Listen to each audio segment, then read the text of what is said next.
The 2020 college football season could be on the brink of not happening. We are learning that discussions are underway among members of the Power 5 sports conferences to possibly postpone the upcoming football season due to concerns over the pandemic. And as those conference leaders discuss shuttering down, there are several star players from schools in those conferences who are uniting to express their desire to play, as long as the schools can address safety concerns. Andrew Boselli is an offensive lineman for the Florida State Seminoles. He and his family have also had coronavirus already. Andrew, thank you so much for joining us. I think you're in a really unique situation here, having been through this with your whole family. And, you know, before we talk about the football season, just tell us about your experience, their experience with COVID, because you all got sick. And your dad, who is a former NFL player, Tony Boselli, he actually nearly died. Yeah, so my family, I have a family of 7, my mom and dad and 5 siblings. And kind of everyone had different symptoms. Like you said, my dad is more on the severe side. He was hospitalized and had to be put on oxygen. My mom was on the less severe side. She just lost her taste and smell. I was more in the middle, where I had extreme fever, fatigue, shortness of breath. But my symptoms were not as extended as my father's. So I was able to make a pretty quick recovery. But it did hit me hard when it did hit. And you have been confronted with the reality of what it might be like to possibly lose someone very close to you with this. You also, though, sent out a tweet kind of late night with the hashtag "We Want to Play." So tell us why you feel it's so important to get back on the field this fall, being someone who certainly knows what the stakes are here. So we here at Florida State, obviously once I kind of made a more recovery, I've been working hard to kind of get ready for the season. And then once I came back in Tallahassee, our strength staff, headed by Coach Storms, has really pushed. We've worked really hard to get us in good shape, ready for the season. And then our head coach, Mike Norvell, and our head athletic trainer, Jake File, they've put in place very strong standards to help daily screenings, masks everywhere, consistent coronavirus testing, so that I really feel, and we as a team feel, safe in Tallahassee. And we put in all this work, so I'm hoping we can get my senior season this fall. What about testing? What are they doing with testing? We've had pretty consistent testing. We have had it between either the university or we've done it as a team in our indoor facility. So kind of both different locations, depending on the time. Do you feel like it eliminates all risk? Are you worried there could be some risk and that maybe other players' families might not be as lucky as yours if football adds to the spread of the virus? So there's always going to be risk. And I think that's something that we need to definitely be aware of. But I think we are doing here everything at Florida State to protect our players and protect our members of the staff and faculty to make sure if we do go forward and have a fall season, we'll be as safe as possible. That you'll be as safe as possible. I wonder, what have you heard from coaches and other players about what they want to see happen, and also just about the chances that this season is going to happen? Everything I know about the future of the season is all speculation that I could been reading on Twitter, just like everybody else. When talking to my teammates, I know the guys I talk to all kind of feel the same way as I do, as we have been prepared and we are putting in the work. We've started fall camp, and we really trust our head coach and our athletic trainer that they've been doing everything, and we have been, as a brotherhood, keeping each other accountable so that we are safe and our health is in good hands.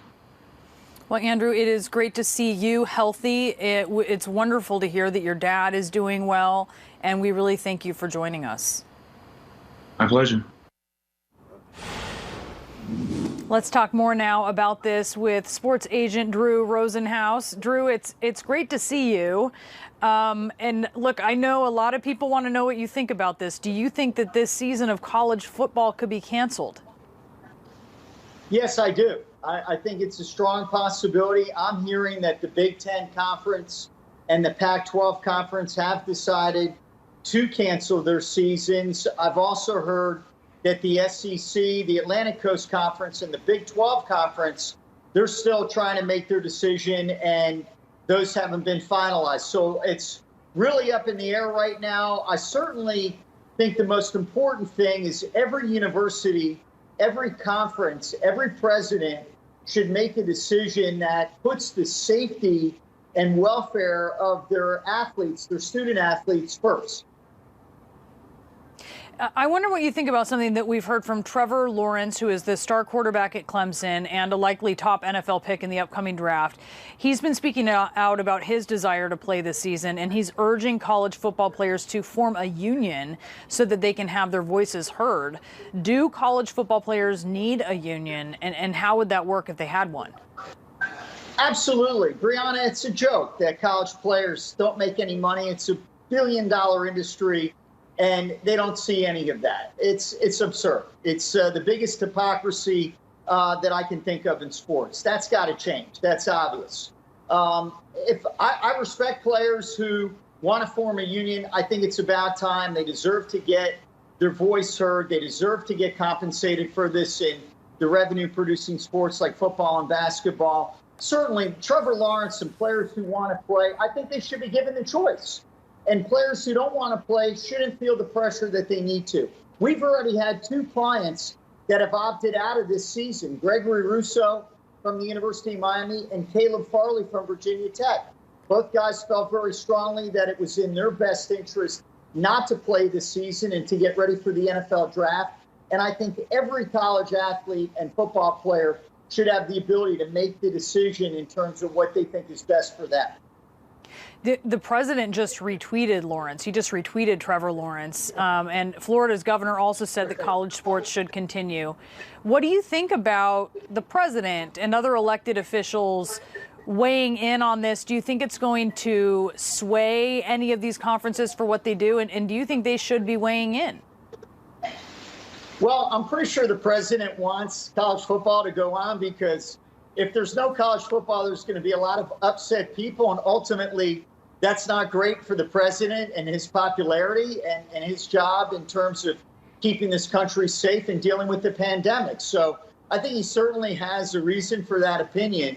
But I hope that's not the case, and I hope he feels it's legitimately safe. That's the key here.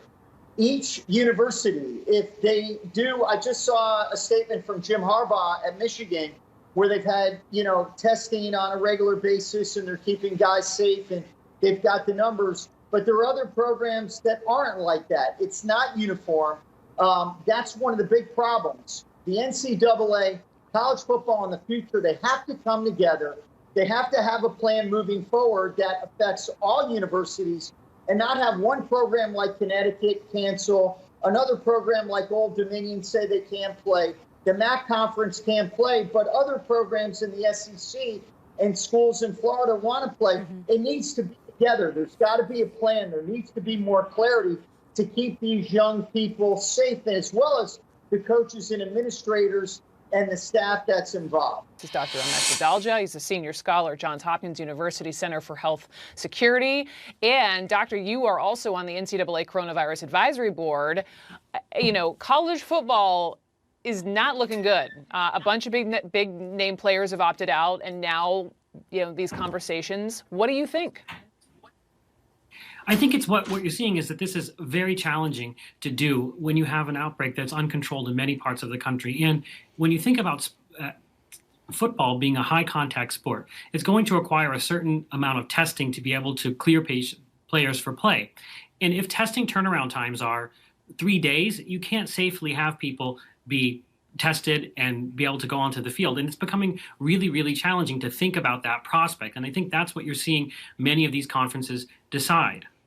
Now, Florida's education commissioner says that, hey, if there's a way to safely reopen schools, then surely there must be a way to safely allow college athletes to play sports. Do you think that's a fair comparison? No, I think that what you have to remember is that sports are sort of an elective type of thing, and they're students first before they're athletes. And I think you have to keep in mind that you cannot sequester these student athletes from the rest of the population the way you can, for example, the NBA. And I think that makes it much, much harder of a prospect to be able to do that. And I think that if you're going to do anything that's going to put people at risk, that's going to be disruptive, it really, there's a high burden to do that kind of thing when you're talking about the pandemic. I think that's an important point to underscore, because obviously people are seeing, all this success with certain sports that are operating in these protective bubbles, like the NBA, like, hockey, which is also, of course, a contact sport. But you say that's impossible when it comes to something like college football, because they have to go to school. They're to your point, right? Students first. Right. You can't we know that, for example, looking at the NBA and looking at NHL, the bubble seems to work, but you can't do that with students. And I think that people forget that these are not professional athletes. They're not being paid to sequester. So I think that becomes very, very challenging because the outbreak is not controlled in many parts of the community. And you have to remember, these students are part of the community, and they're going to bring this. It's not necessarily that they're getting infected on the field, but they're going to bring what they contract in the community onto the field. And you can just see it already with Major League Baseball when you don't have that kind of a bubble, how disruptive it is. And I really think that that's going to be the norm when you're talking about a high contact sport like this. I know we don't have the official word that, college football is out, but gosh, it sure is sort of looking that way, and everyone's talking. We'll have the updates. Dr. Amesh Adalja, thank you so much just for your expertise. I know you're weighing in on all of this as well.